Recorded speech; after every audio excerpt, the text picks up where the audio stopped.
Welcome back. Hello, Professor. I have news. The goblins are looking for something. Another repository. They've built drills to help with their search. Most troubling. Are these repositories like the broken container I found at Rookwood Castle? They are. I fear we have no time to lose. Have a look at the map.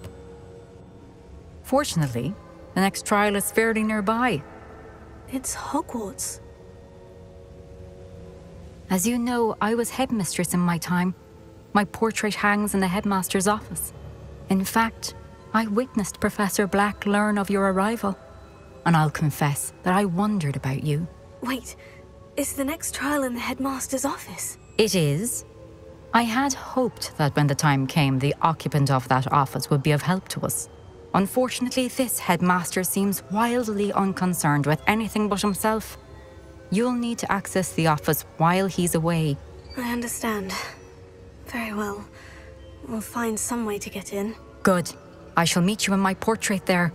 Until then.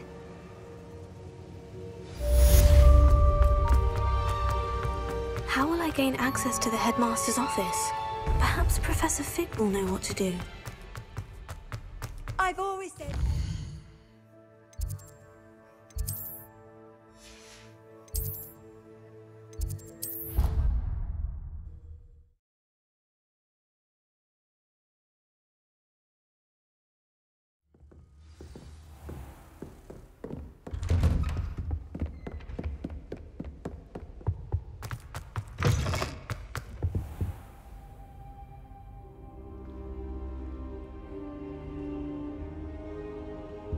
I hope I look. Professor Fig, the Keepers have shown me where the next trial is. Has something changed? Lodgok and I have learned that the goblins are searching for another repository, like the one we saw at Rookwood Castle. And I discovered that they're building massive drills to help in their search. Professor Fitzgerald seemed very concerned. I see. Ranrock clearly knows even more than we suspected. And sir, there's something else. Lodgok knew Miriam. He knew Miriam? They encountered each other at Rookwood Castle. She was doing research. That's where she found the container with the port key. He liked her so much that he let her leave with it, despite orders from Ranrock. I don't know what to say. She could win over almost anyone. I want to hear more of this. And, in fact, I'd like to speak with Lodgok directly. But we've no time now. Where is the next trial? Believe it or not, it's in the headmaster's office. Incredible. All right. You'll need the password to get past the stone gargoyle. The headmaster's house elf will know it. I've actually met Scrope, but I'm not sure he'll tell me. He's rather devoted to the Black family. He is. So you'll need a disguise. I have just the thing. A polyjuice potion. You'll look and sound like Professor Black. Wait, doesn't polyjuice potion require a bit of the person you want to change into? And take ages to brew? It does. So how do you already have polyjuice potion to change into Professor Black? One never knows when such a thing may come in handy. Let's just say I felt the need to be prepared for anything after my fruitless trip to the Ministry on his behalf. Now, time is of the essence. Drink up and I shall explain more.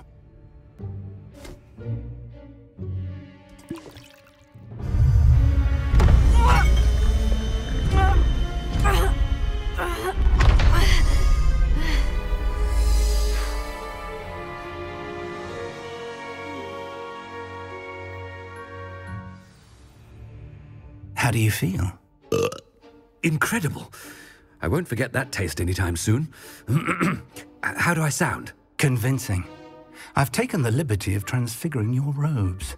As we discussed, you'll need the password from Scrope, who could be anywhere in the castle. You might look for Professor Kagawa. She's taken to badgering the poor elf about Quidditch in the hopes that he can convince Black to change his mind. Thus far, unsuccessfully. I see. But what if Professor Black sees me? Leave him to me. I shall tell him where to meet a liaison from the Ministry in Hogsmeade. That should give you plenty of time. Thank you, Professor. I suppose we'll meet again in the map chamber. It's rather strange to hear gratitude coming from Professor Black. I'll see you there. Now to find the headmaster's house elf.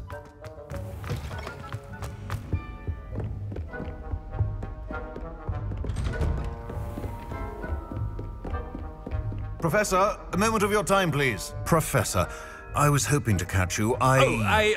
Places to be, Professor Sharp, places to be. Of course, sir.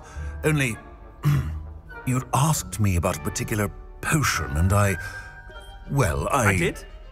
I did, yes. Well, spit it out, Sharp. I don't have all day. Probably best not to discuss it here, sir. I assure you, Sharp, you may speak freely. Very well. I've brewed the cure for boils you wanted. I can drop it by your office when it's convenient. Of course, yes. No need for all the cloak and dagger. Simply have a student deliver it. A student. Very well, sir, if you insist. I do. And thank you, Sharp. I just hope you've brewed enough for all my boils. Now, to determine which student gets this rather... I haven't time for any of you at the moment. None. None at all. Move aside. I thought I heard the headmaster approaching. Gareth. Mr. Weasley, what are you doing here? Don't you have somewhere to be? Oh, Professor. Yes, of course. All sorts of places I'd rather be right now. Do you need something from me? I'm looking for my house elf. Surely you've seen him? Ah, the little one-eared fellow. I saw him heading to the Great Hall moments ago, muttering on about your, sterling graces, sir. I hear you're getting quite good at those concoctions you brew. I say, why don't you bring a sample of your next batch to my office? I'd like to give it a try. What? Yes, sir. I will. Thank you, sir. Thank you. On your way, Mr. Weasley. Oh, there's one for my diary.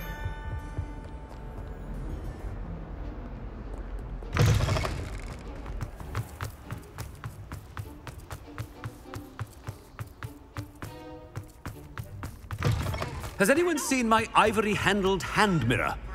Headmaster? Here, what could he want? Mr. Gaunt, where do you think you're going? I beg your pardon, sir. I'm simply on my way outside. Taking the day off, eh? Typical student, wasting the hours away. I have to write 20 inches on Dittany and its uses. Was heading to the greenhouse. Ah, yes. Mixed with bubo tuber pus makes a fine mustache paste. Yes, mustache paste. I find. Are you feeling all right, sir? You don't seem yourself. I assure you I am quite healthy, Gaunt. If I need a medical diagnosis, I shall head to St. Mungo's.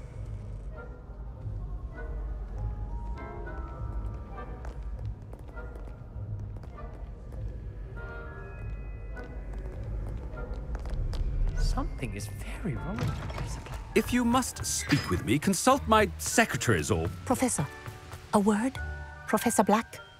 Again, it is not too late to reconsider your decision regarding Quidditch. We could still have trials and a somewhat shortened season. It would be better than none at all. But the injury, Madam Kogawa. Professor, more than one student has taken a bludger to the head on our pitch. I dare say it knocked some sense into them. And they're fine now. The fact that it happened to be a pureblood, well, that's no reason to... What nonsense! That you would trivialize the health of a student over a silly game. A silly game? You are quite impossible sometimes. Sir, I've a good mind to write to the Department of Magical Games and Sports at the Ministry about you. Good idea. I can even provide the parchment should you need it. Now, where is my elf? Parchment? Very well, I will, and with pleasure. And I spotted Scrope in the Great Hall. Seems to be avoiding me. I wonder why. Good day, Madam Kogawa. What did we do to deserve him as a head? Greetings! I mean, out of my way, children.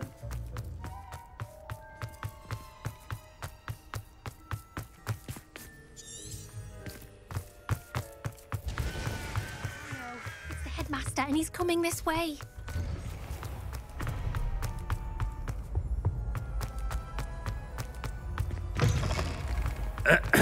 I wonder almost daily why... Professor, a word, please.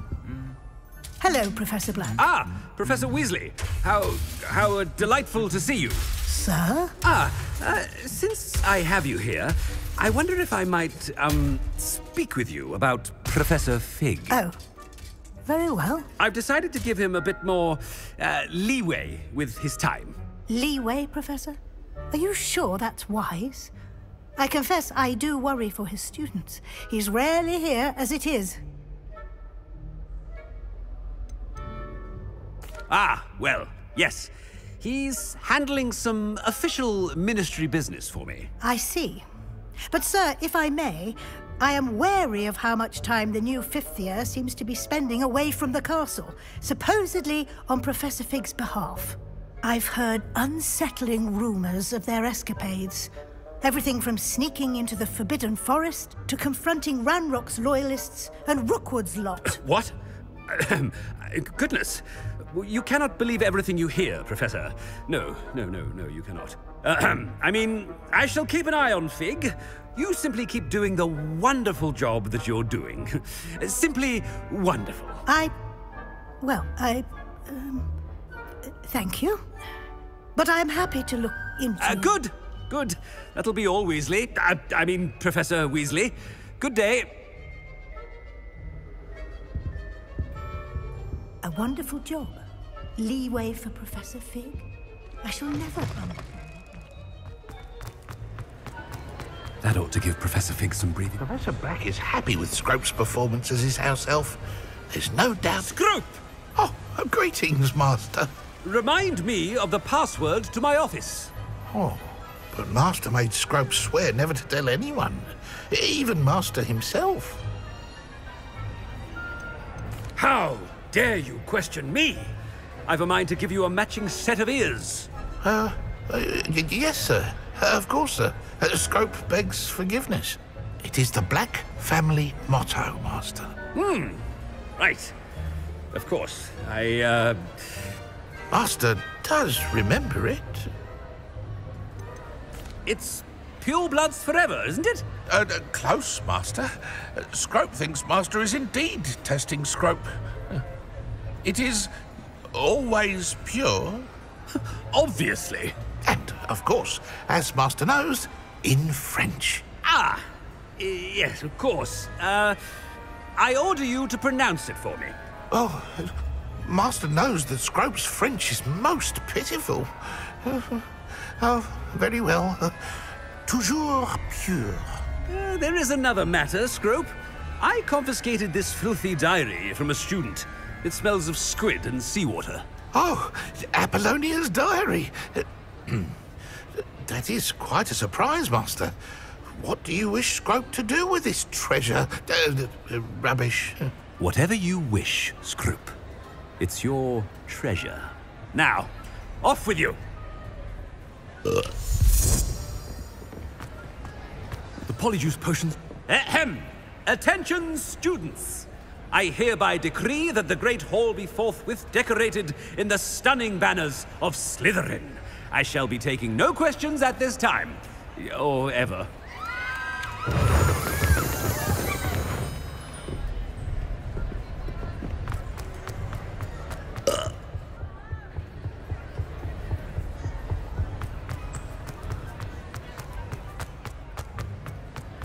Made it just in time. It's wearing off. Fig was right. I can't believe it worked. Now, to speak the password to the gargoyle.